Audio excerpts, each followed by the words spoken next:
দেখুন আমি আপনাকে বলছি যে 5 বছর বা 8 বছর 10 বছর না, প্রশ্নটা হলো কি আপনি যেই পরিবর্তনগুলি আনতে চান সেগুলি সাংবিধানিক পরিবর্তন। এখন এটা কি আপনি অর্ডিন্যান্স করে পরবর্তী সরকার দিয়ে ঠিক করবেন, না পরবর্তী সরকার কাউকে না কাউকে তো আপনার বিশ্বাস করতে হবে।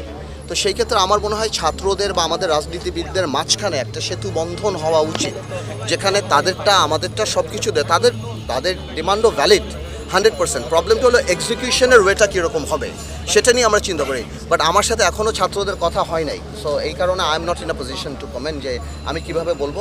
বাট আমি এটাকে ওইভাবে সময় দিতে চাই না যে 5 বছর 3 বছর, করতে চাইলে আমরা 1 বছরও করতে পারি, করতে চাইলে আমরা 6 মাসও করতে পারি। আমি এটা বলবো না ছাত্রদের হাতে সম্পূর্ণ চলে গিয়েছে, ছাত্ররা তো ডেফিনেটলি এই অর্জনটা সম্পূর্ণভাবে ওনারা এনেছে।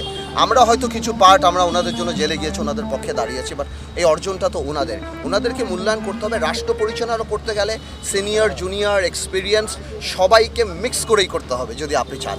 শুধু কাউকে দিয়ে আপনি রাষ্ট্রীয় পরিচালনা করতে পারবেন না। Nothing is also experience is experience.